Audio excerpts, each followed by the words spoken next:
තීරුකුමරු ආදරේ ගෙනල්ලා කතාවට එකතු වෙලා ඉන්න ඔයාලව ගොඩක් ආදරෙන් පිළිගන්නවා අදත් මගේ channel එකට.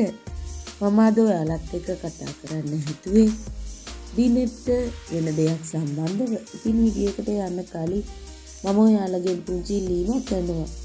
මගේ channel එක මුලින්ම subscribe කරලා එකතු වෙන්න කියලා. ඒ වගේම like කරන්න, comment කරන්න, තවත් නොදන්න යාළුවෙකුට දැනගන්න share කරන්න කියලා.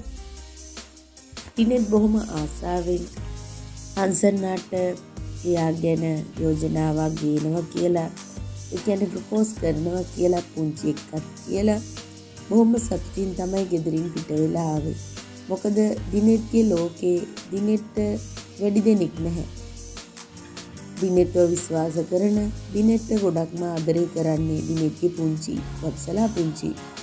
ඉතින් එයාගේ ආශිර්වාදෙත් එක්ක ආව නිසා දිනෙත් විශ්වාස කරනවා අනිවාර්යෙන් හංසනත් එක්ක මේ ගැන කතා කරලා ඔළුවේ තියෙන ලොකු බරක් දැන් නිදහස් කරගන්න පුළුවන් කියලා. නමුත් එයා හිතුවට ඒ දේ නම් කරගන්න ඇත්තටම හම්බ වෙන්නේ නැහැ. දිනෙත් කියන්නේ බොහොම සංවේදී පුද්ගලෙක්. මොකද ආදරයෙන් කලින් වතාවේ පෙරදිලා ජීවිතේම උඩ යටි කුරු වෙච්ච චරිතයක්. ඉතින් ඇත්තටම එයාට ලේසියෙන් හිත හදාගන්න හරි අමාරුයි. ඉතින් කොහොමුණත් මේ වෙලාවේ දිනෙත් වෙන්නේ එයාගේ යාළුවා දිනෙත් හංසනාට ප්‍රොපෝස් කරන්න ඉන්න වෙලාවෙම යාළුවගෙන් ආපු හැමතුම හින්දා ඒ කතා කරපු දේවල් එක්ක ඇත්තටම දිනෙත්ගේ ලෝකෙම කඩාගෙන වැටුණා. මොකද හංසනාට දුරන ආදරය කරනවා කියලා දැනගත්තට පස්සේ කීයටවත් දිනෙත්ට පුළුවන් කමක් ලැබෙන්නේ නැහැ හංසනාට ආදරේ කියලා කියන්න. මොකද එයා කීයටවත් යාළුවගේ ආදරේ නැති වෙන්න දෙන්නේ නැහැ.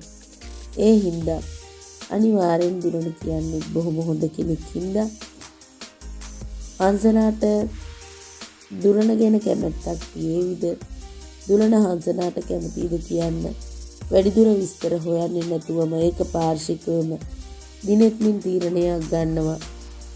දුරනට ඇත්තටම හංසනා අයිති වුණාට කමක් නැහැ. මං හිත හදාගන්නම් කිව්වට ඇත්තටම දිනෙත්ගේ ජීවිතේ දැන් වැඩියෙන්ම ආදරය කරන්නේ හංසනාට. දිනෙත් හංසනා නැතුව ඉන්න බැරි තරමටම එයාගේ ජීවිතේට හංසනා ලං වෙලා ඉවරයි. ඉතින් ඒ හින්දා දුරනට කීයටවත් හංසනාට ලං වෙන්නවත් කිසිම දෙයක් කරන්න හම්බ වෙන්නේ නැහැ. මොකද හංසනාගේ ජීවිතේටත් දිනෙත් ඇවිල්ලා ඉවරයි. එයාගේ ජීවිතේට දුරනව ගන්න තියා හිතන්නවත් පුළුවන් කමක් ලැබෙන්නේ නැහැ.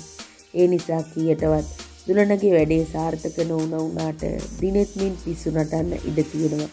ඉතින් ඒ දෙන්නගේ ආදරේ තවත් ශක්තිමත් වේවි ඉදිරියේදී. සුබ දවසක්.